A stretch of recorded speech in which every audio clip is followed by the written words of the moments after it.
Welcome to the Bearded Finisher Podcast, your one-stop show for all things finishing and coatings. Your host, Zach, and a variety of industry experts will guide you through the art of perfecting your finishing and business game. From seasoned pros to fresh faces, get ready for tips, tricks, and trends to elevate your knowledge and business to the next level.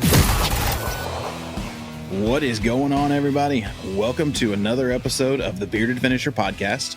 Today, we are going to be talking to Mr. James Calais out of Toronto, and he is the founder and owner of an awesome company that I found online called Jimmy Pro. What is going on, James? Hey, Zach. Great to be here. How are you? Man, glad to have you on. I'm doing good. Good. How about yourself? Doing well, man. I'm excited to be on here and to chat it up with you today. I am too. I mean, I've noticed you're out of Toronto, and we did an episode, man, I think it just dropped Monday, where we were with the heaviest hitter of Canada, Jekko. Yes, good old Jim Kerrigan at Jekko. I started following that guy. Man, I can't even remember how long ago it was when I first got into it, because I was just like envious of his whole setup. I just wanted to emulate it. By the time I sold it, I didn't quite have it emulated, but, you know, had the 2 paint booths, and, you know, I didn't have those kick-ass downdraft tables that he had made somewhere, because those things are just monsters. Yeah, Jim was one of my favorite guys. Absolutely. Any finisher that's ever come across Jekko finishing really got a wake-up call and got inspired and learned something from him. 100%, that dude. And he's just so funny. I mean, I didn't realize how funny it was until we got on the podcast. I mean, he did a whole deal in there. I don't know if you listened to the episode where he's talking about he's just sick and tired of the messages and the DMs asking what tip size and what pump. He's like, guys, it doesn't matter. Just because you have the same pump and have the same tip size doesn't mean you're going to get the same finish. And there at the end, he was like, just stop messaging me about tip size. And I was like, you know, you just screwed yourself, Jim. You're going to, when this episode airs, you're going to get like 100 messages of everybody wanting to know what tip size you're using just to fuck with you. Let's jump in, man. I know we're kind of chatting a little bit, but let everyone in the community know who James is, how you got started in the finishing business, because we talked earlier about you started and still have a finishing company, how that progressed, and then how that turned into Jimmy Pro. Sure. So really, I mean, depends how deep into it you want to go, but I did start my own business right when I could at 18, and just did anything that anyone would hire me to do. So I've done renovations, finished basements, additions, you know, mainly painting, I guess. And then I noticed the opportunity in fine finishing. And I actually, you know, bought my first sprayer, I guess, in 2009. And I really enjoyed the spraying, and you know, and the painter that did the spraying always got the most money if you ever worked anywhere. So, yeah, really, yeah. Then basically in 2014, I hunkered down and I really focused, and I said, I'm going to just do cabinet refinishing, mainly because you can make a good living doing that and not have a big crew. Because, you know, doing the renovations, you need the crew. And that was very stressful to me, mainly because of the inexperience just jumping into these intense, like complicated renovations. And, you know, just like I was just getting really stressed. So I was like, yeah, if I can do cabinet refinishing, make a good living, and do it all on my own and not have to manage anyone but myself, I'm all for it. So in 2014 and up until today, that's what it's been my focus, cabinet refinishing. It's called Paint Finisher. Here in Toronto, it's kind of well known for cabinet refinishing. And I do quite a few high-end kitchens every year. And I just, during the process of me doing my niche, I noticed that there are some missing niche tools. And then I just kind of Frankenstein them together.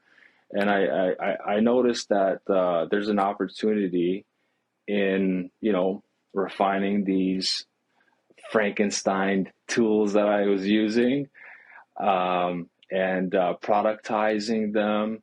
And so I just started manufacturing them.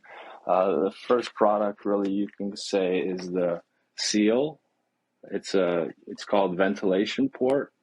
So if you ever find yourself setting up a fan so you can extract the fumes and overspray outside, so you can keep your spray room clean and contained, you'll find yourself cutting out a hole, meticulously taping, and you'll spend anywhere from 5 to 15 minutes doing that. And if, in many case scenarios, you're going to need to remove that fan at the end of the day. And then in the morning, when you come back to the site, you're going to reinstall that fan. So for me, my average on-site days are 5. So there you go. Like, I'm spending over an hour on every job, basically setting up and removing a fan for ventilation. And I knew that there's something missing here. Like, if we had a seal that I could easily plop my fan in and out of every day, and also reduce the 5 to 15 minute install time to 30 seconds, I mean, everyone's going to want this. And in the last 30 days, I sold only 20 units. I mean, to me, that's a lot because it's just getting started. So we'll see where it goes. I mean, I think anyone who's doing ventilating should buy themselves a ventilation port. We have other sizes too. Like, if you have a 12-inch fan, you'd use the medium. If you have a 8-inch to 10-inch fan, you would use this. And then, of course, who wants to send all of their debris outside and potentially damage patio furniture and whatnot? So I created this box, okay, that attaches to your fan. And we have 2 different filtrations. You could just do the paint pocket, which we call coarse filter, and it captures the bulk of overspray, prevents any active overspray from building on your fan, your equipment, prevents any active spray from sticking onto any of the customer's property, even their window screen. It won't stick onto anything beyond this filter. But if you don't want even fine dust to get through this box, we do have a 3-stage filtration. Okay, so it's this. You can find out more information, of course, at the Jimmy Pro Store website, www.jimmyprostore, or Jimmy Pro _manufacturing Instagram account. And 3-stage filtration is available. The second filter is a charcoal filter, so it reduces odor as the fumes go out. And the final phase filter is that same filter that you would see in car finishing paint booths on the ceiling, the air return filter. So that's really fine filter. And you could even use this as an air scrubber if you wanted to, with the 3-stage filtration. That's just what I was about to say. I mean, if you're using the 3-stage, you probably just, if you could bring crap air going out, and then you could bring clean air coming back in with that one if you have a 2-fan setup. If you want good air circulation, which we know, I mean, water-based definitely benefits from good air movement. Yeah, absolutely. These things can be configured in many ways. Like, you can have a box fan and another box to diffuse, air. I think it's a great tool for finishers to have instead of using a furnace filter. Because a furnace filter will clog right away, right? And a furnace filter is meant for fine dust. It's not meant for high volume of overspray. A furnace filter to begin with will choke like up to 80% of your air pressure from your fan. This hardly changes your air pressure in your fan. And like this small box right here, like it will literally hold a whole gallon of overspray. And what's more, you just vacuum it up at the end of the job, and you don't even have to replace the filter for many jobs. Yeah, because you've got that paint pocket filter, which will, I mean, that'll go last you quite a while if that's your last one. So are you making those there in Toronto, or I mean, are you having them made? I basically I source the products that I need globally, and then I assemble and manufacture right out of my garage where I refinish the cabinets. So, Man, that's crazy. yes, sir. That's the only way, because like to develop a product these days, like if I would have outsourced the engineering and the development of just this, I would be in the hundreds of thousands of dollars. So you got to take it up on yourself when you're the little guy, right? And just do everything yourself. You are a busy man then. Golly. So you're painting one day and then assembling and shipping the next day. Yeah, well, I like to say finisher by day and then Jimmy Pro by night. So my wife thinks I'm a very busy guy too. It sounds like you are, man. So how long have they been, because I just recently came across you guys. I don't know what I was, you popped up in either an ad or something, and I was like, where the hell has that been? I mean, I wish that was around 10 years ago. So then I reached out to you and we kind of started talking, and I was like, we got to get him on the show so people out there can find the product. So how long have you been in market to market? So like, are we talking a year you guys been to market, or less than a year? Um, Really, with the products that are ready to go, like Jimmy Pro has, put its name out there, basically 13 months ago, but it didn't have any of the products available for purchase up until this actually became available. I don't know the exact date, but I think it's only been 2 or 3 months that the reusable ventilation ports have been available. These boxes, there's two different sizes. This is the 17 by 17 inch. We have a 24 by 24 inch. And then, of course, the same ventilation port is incorporated in the back to seal your fan. So you have basically the ventilation boxes just got launched like 2 days ago. Oh man, that's awesome. Man, you are going to explode. So are you just doing direct to consumer sales? Are you looking to go in through, find some partners? Because I've got a lot of manufacturing partners that listen to the podcast and are always reaching out saying, hey, that guy you just had on, I need to talk to him. Is it something that you're wanting to sell through paint stores, or are you wanting to keep it direct only? That's definitely what painters prefer, and that's what I would prefer too, because that way they get to save on shipping costs, when they just go pick it up at their local supplier. Um, yeah, for sure. So I've got one local supplier, the guy who supplies me my paint, Color X.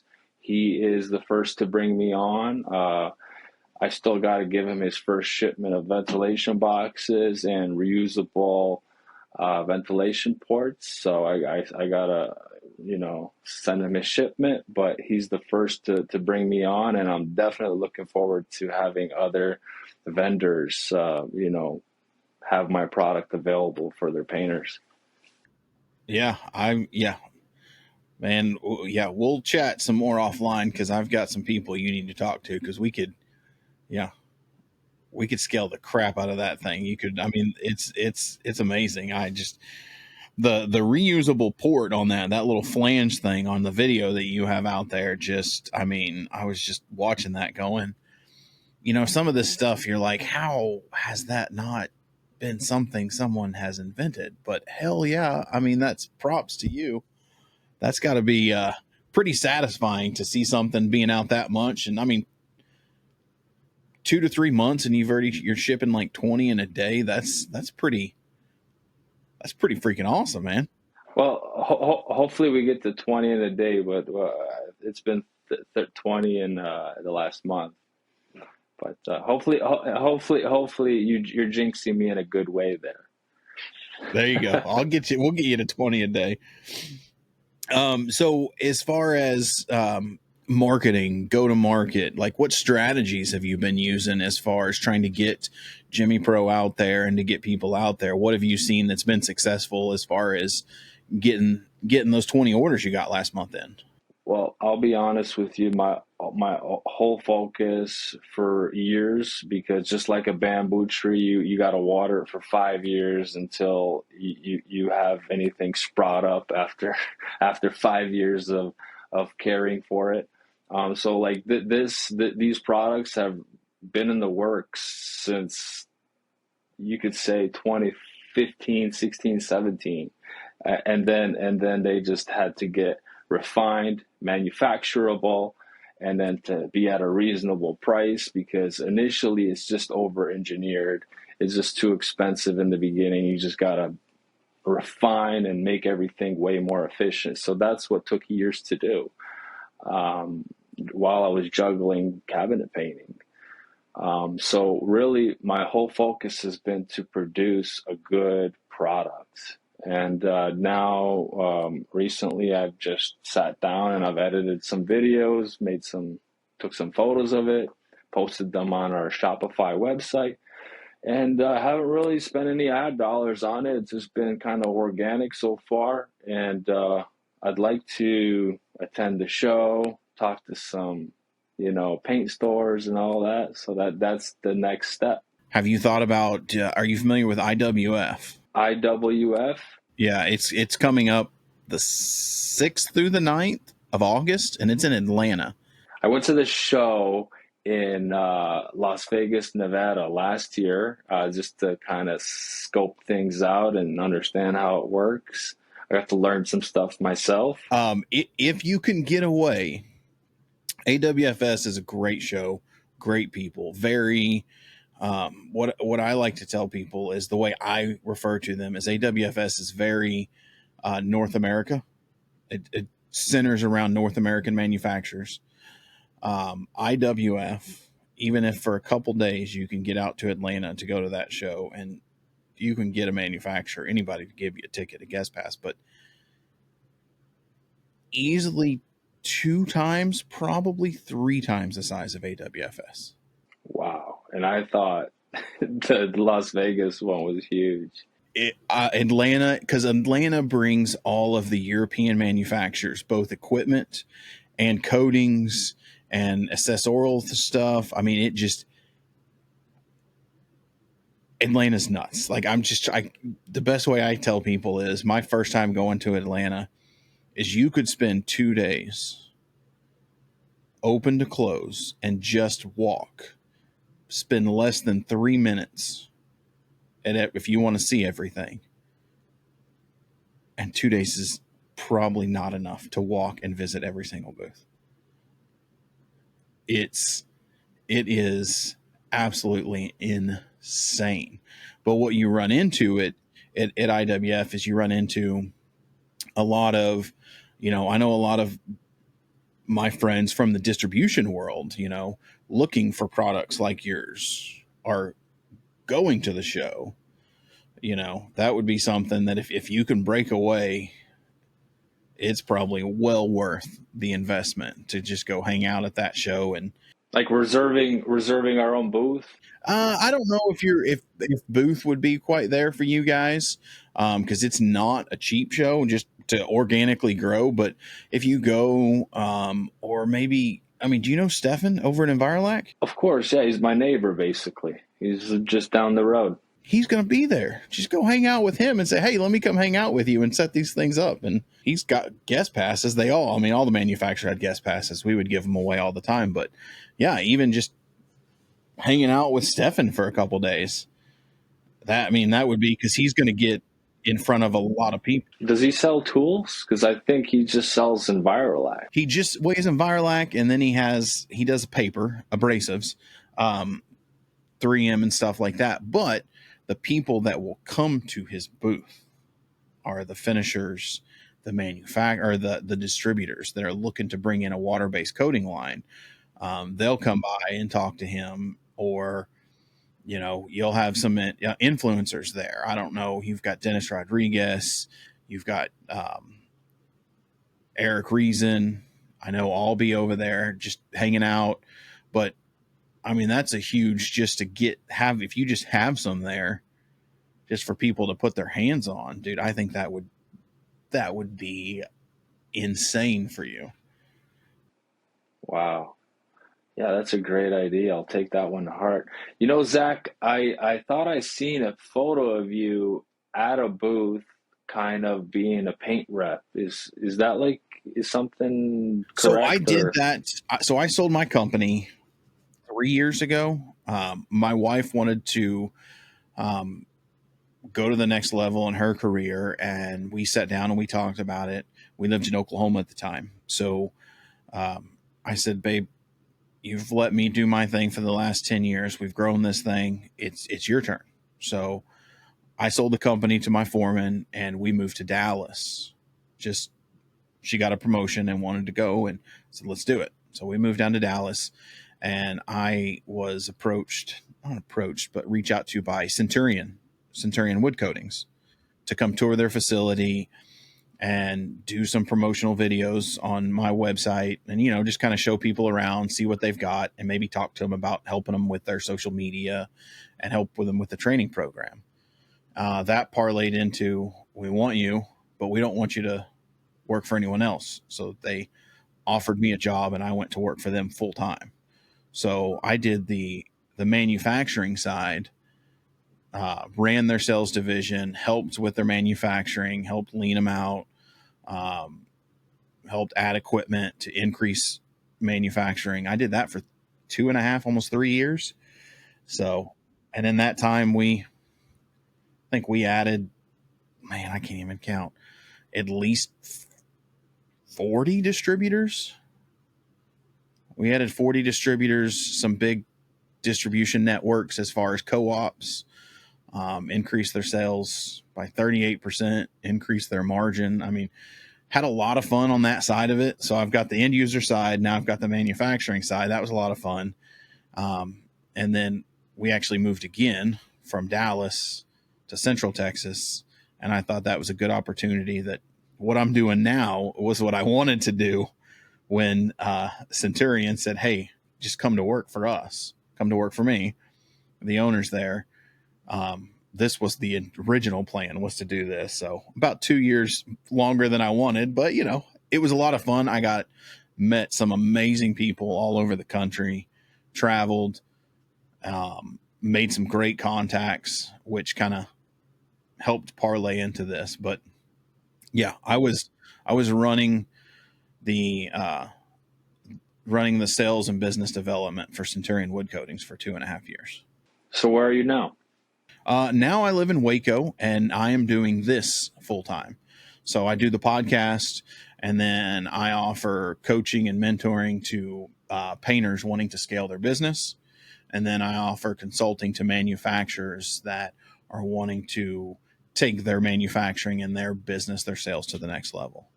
So just kind of, we might be moving to San Antonio. I'm not really sure.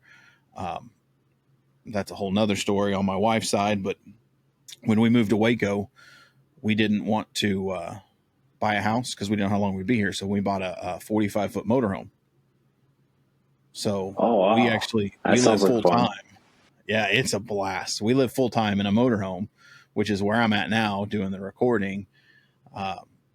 Kids go to school here in Waco, and we just do a ton of traveling, and just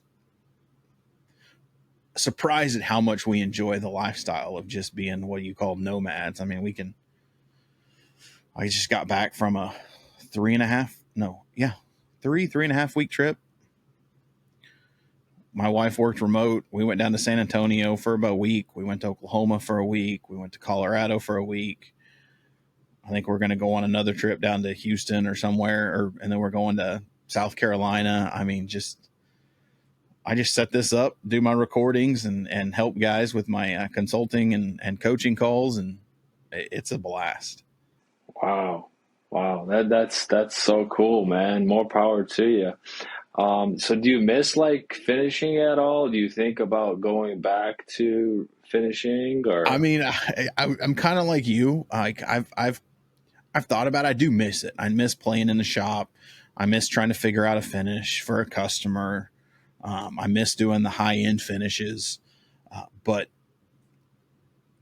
from the revenue that I was generating, I was at a 7-figure business when I had my company, but I had employees. Like being able to do that without employees is impossible.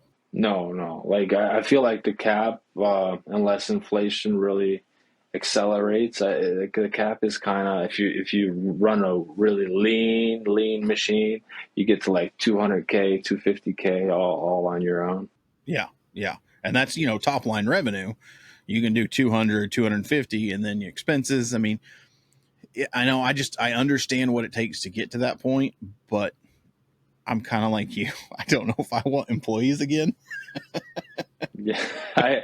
Hey, you know what I'm talking about, right? I've been there. I mean, we started with 6 and, we scaled up to like 15, and then I went back to 12 and redid the business. And then, I've gone fluctuated anywhere from 6 employees to 15 employees. So like, I completely understand where you're coming from. And it can be, I tell people all the time and people that I'm talking to, I'm like, it's great. It's very rewarding, but it's also very stressful to have employees. It takes a certain mindset because you're not just providing for yourself.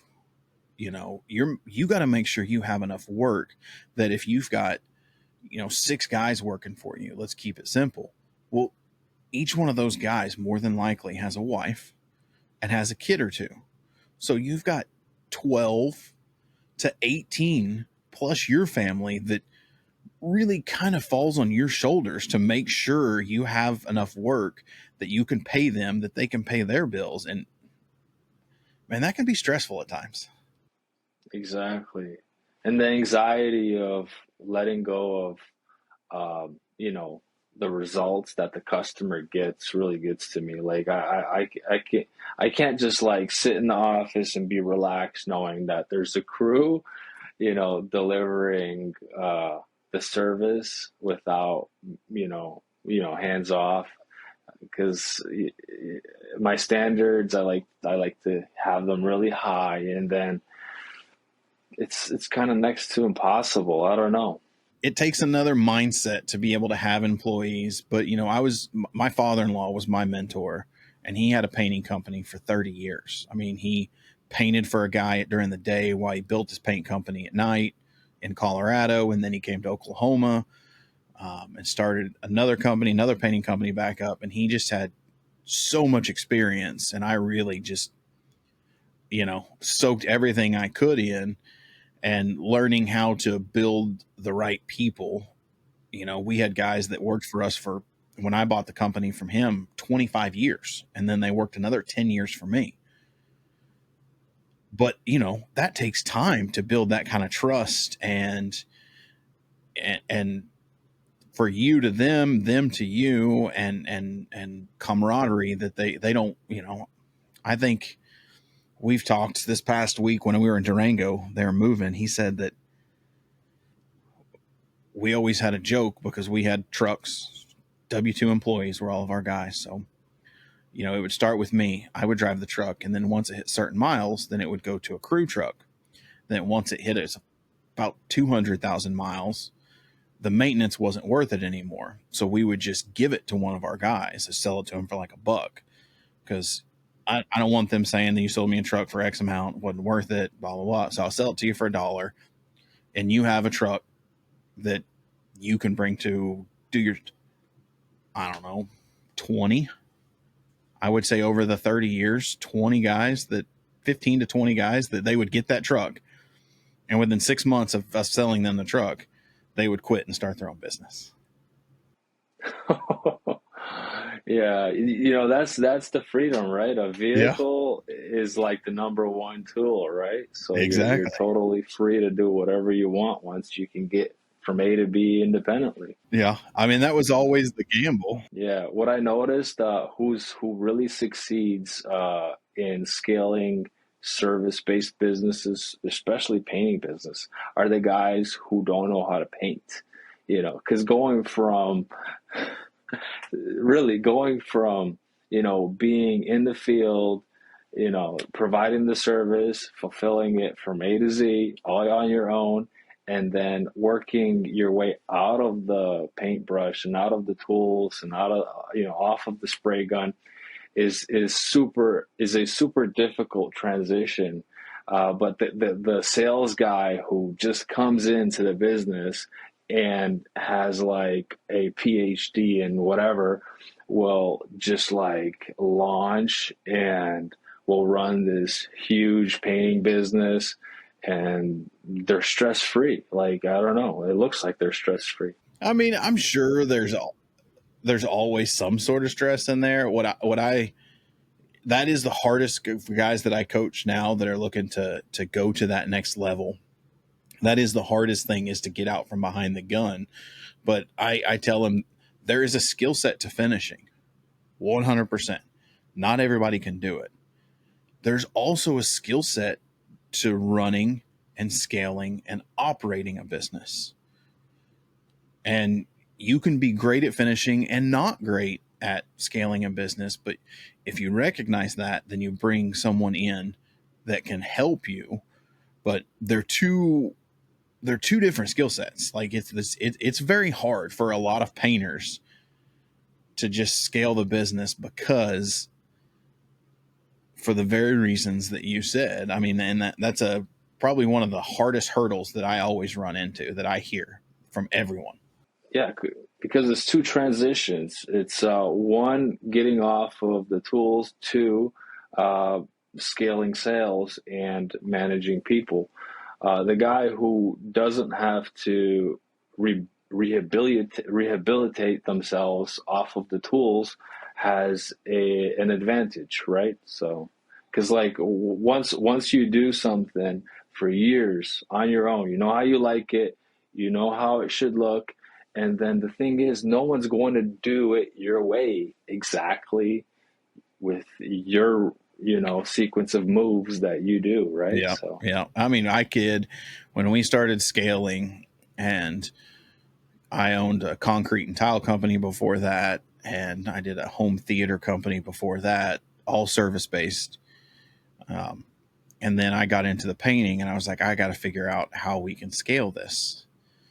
And I'd say a guy that really helped me out to just learn was Nick. Nick Slavic was great at trying to just beat into my head processes. You've got to create processes. that's what changed the game for me. A checklist with procedures took my basically my bottom line net profit from here to here, and it just made everything more efficient with less mistakes, because I just have a checklist for on-site. I have a checklist for the shop. I have a checklist for everything now. Yeah, I mean, I did supply list for my vans, for my guys, everything that's on this list before you leave the shop during the day needs to make sure you have it in the van.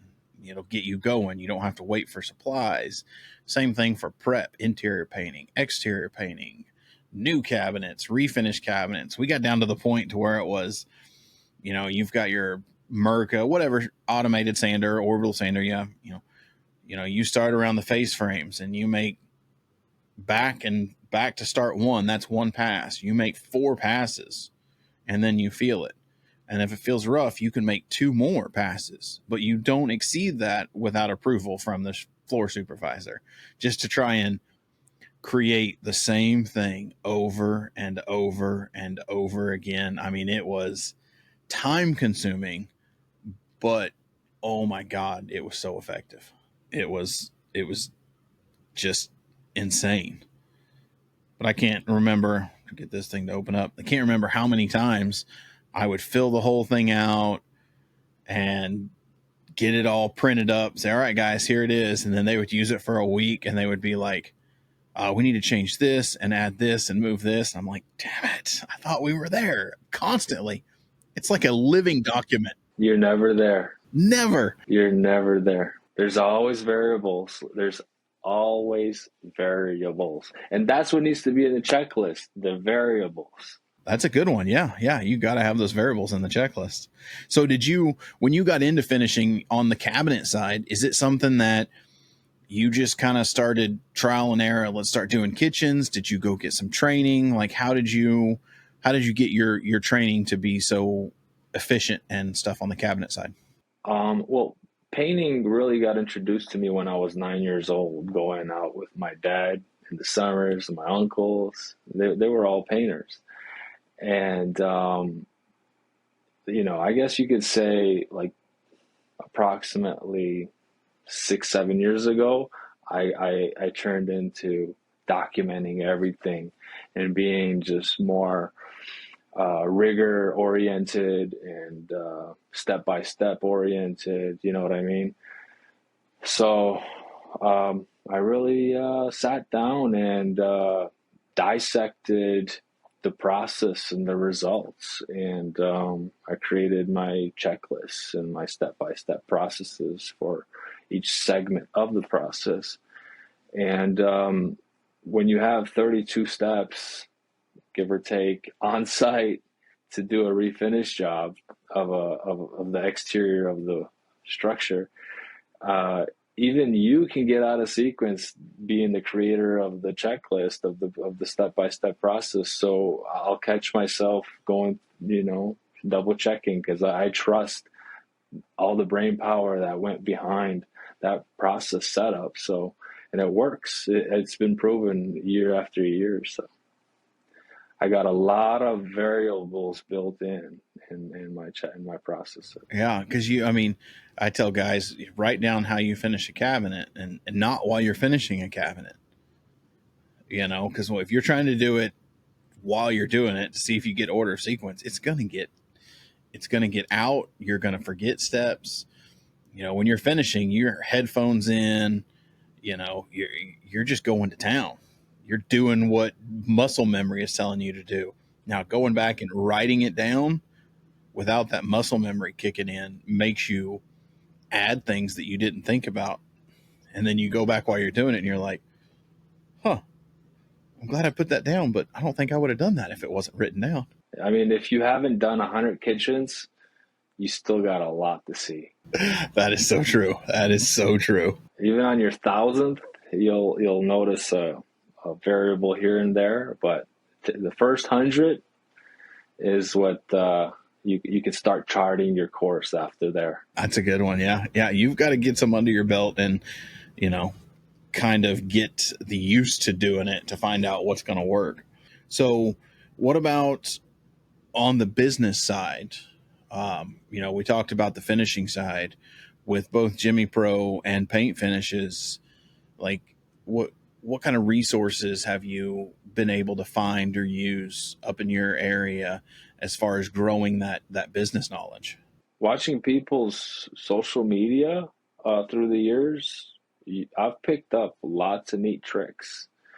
And someone who's really experienced in a niche, if they'll take your call and they'll troubleshoot an issue with you, it's golden. So I've been lucky to speak to some really experienced, probably most of all the really experienced, well-known people in my area and on social media.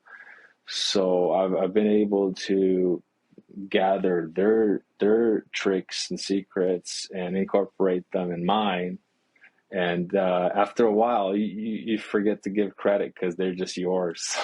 So what's probably been like the best one or two advice or tricks of the trade that you've received on the business side from guys? One that really pops up is a syringe for caulking, because we have the little tiny creases that we got to caulk sometimes.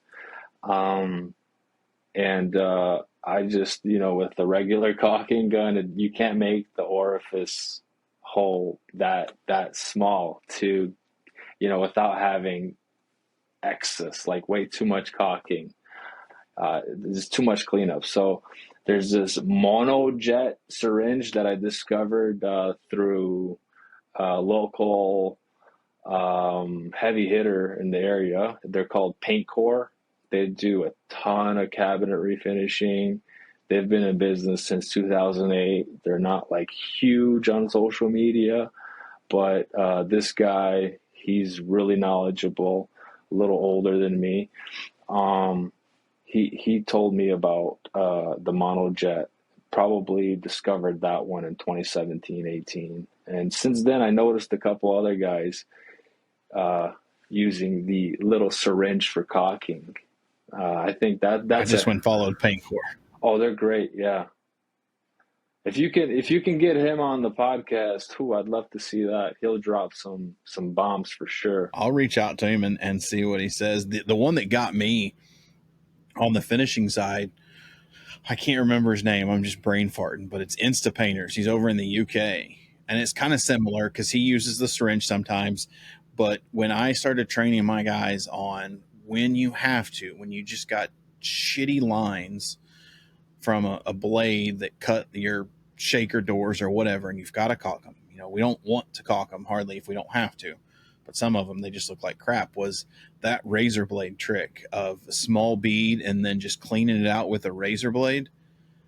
Golly, when I showed the guys started doing that, I mean, I got guys working for me been painting for 30 years, and they were just heads. You thought their heads were going to explode. They were like, never in a million years thought to use a razor blade to clean out everything but what's in the crack. And I still to this day don't think we ever had one callback from it splitting because there wasn't enough in there from it falling out. Watching that guy, Insta Painters from the UK, blows my mind. I mean, his cabinet should literally go into an art collection, and they just like the amount of time he spends on it. I wonder how he even makes money. It's crazy. And then so because of him, I decided, that was a kick-ass tool, and he uses guide coat, that powder, sanding powder, that dry powder that automotive use. I was like, I'm going to try that. That was one that I don't recommend if you have even the slightest amount of OCD, because it is a never-ending vicious cycle when you put that guide coat on there to sand. You just it didn't go well for me. I mean, it works great, but then it becomes the challenge of trying to, how many times can I put guide coat on there and make this whole thing perfect? And you're dealing with primer. Yeah, that was not fun. If that guy can scale his business, then anyone can scale their business.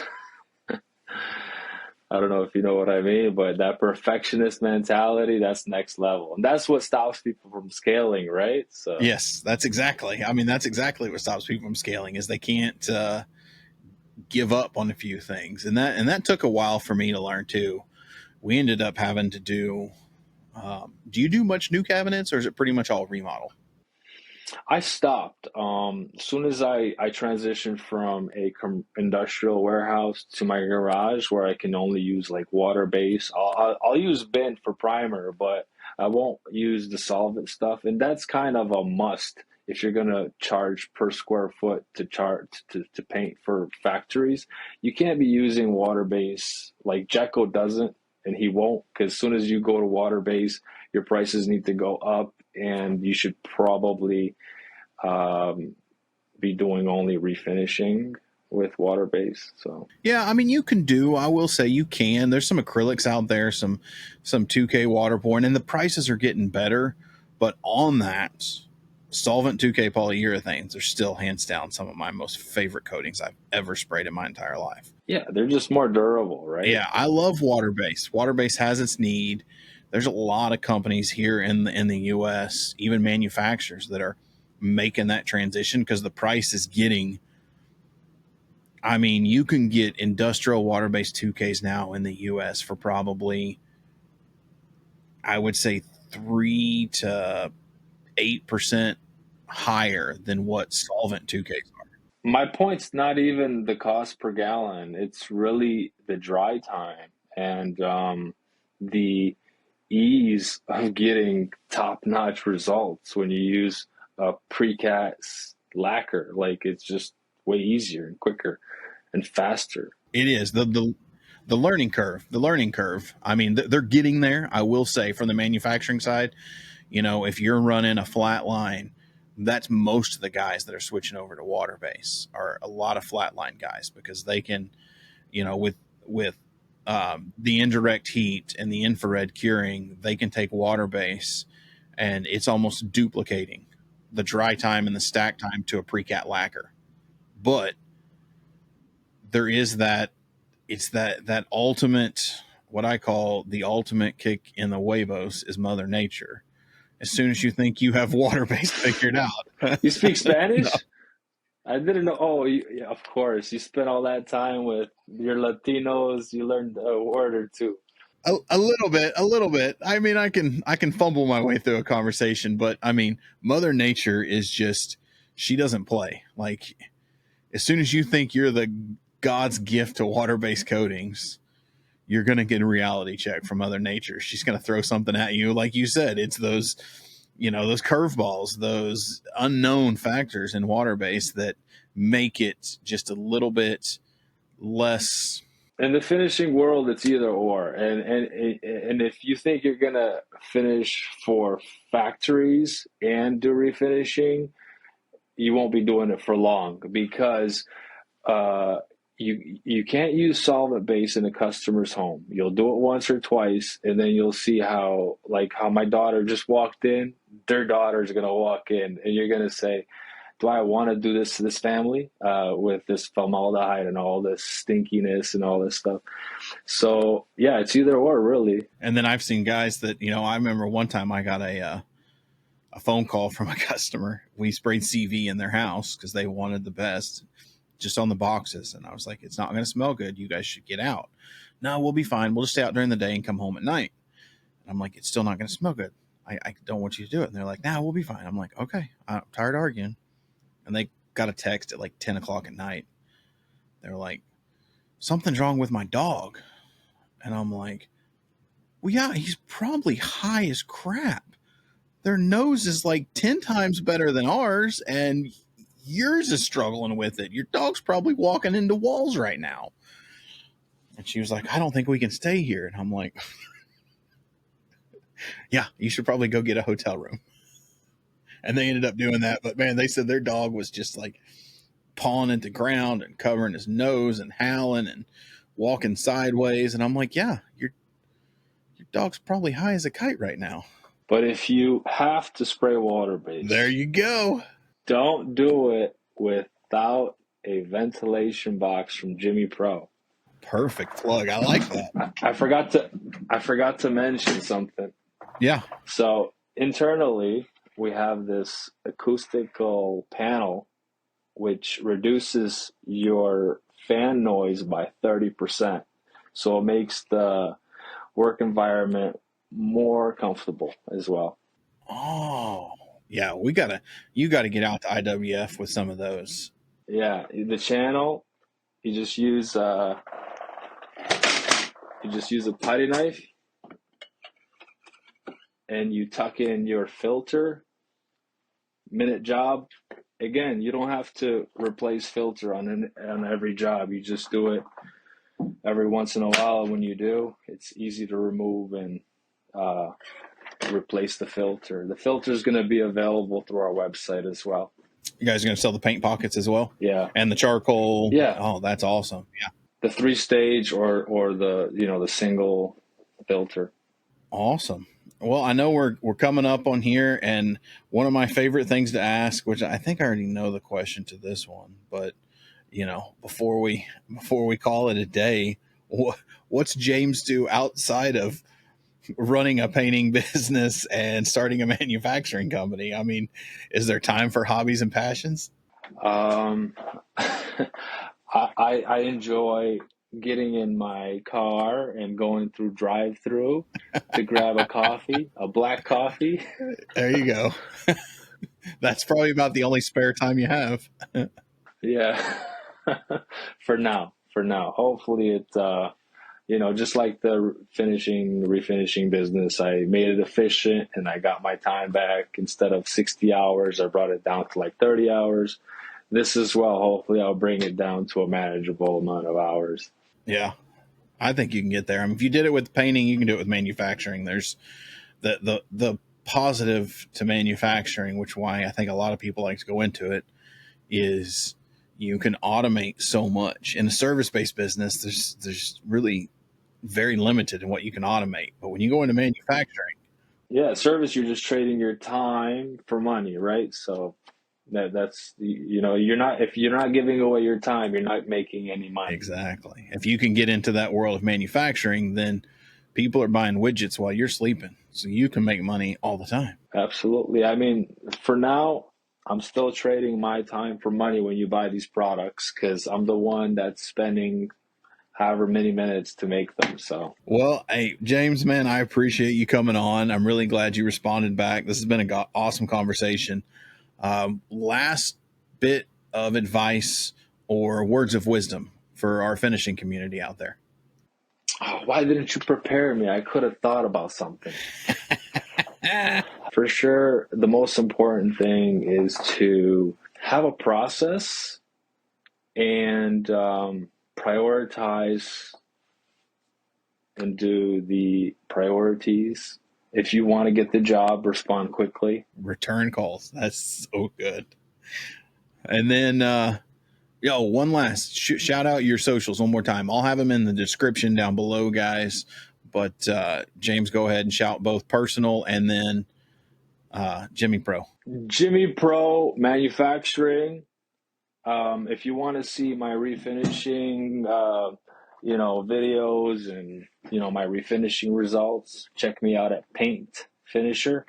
That's paint.finisher. I'm also on there on Instagram.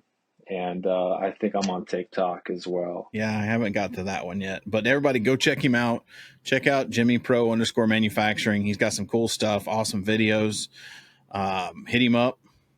Order those cool vent fans and those boxes. Let's get James here to the next level. Man, I appreciate you coming on the Bearded Finisher podcast. Let's circle back in a few months and see how things are going. Yeah, I'm glad we did this, and I look forward to speaking to you more. Yeah, and collaborating with you, seeing you at shows. Yeah, I'll be in Atlanta, so we'll get you to Atlanta and we'll definitely hang out a little bit there. Yeah, I'll see if I can make it. Definitely. All right. Well, I appreciate everybody listening. Stay tuned. More episodes coming, and we'll talk to you next time. And that's a wrap on this episode of the Bearded Finisher Podcast. We thank everyone for joining.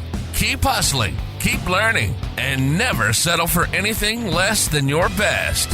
Remember, the path to perfection is a journey, not a destination. Until next time.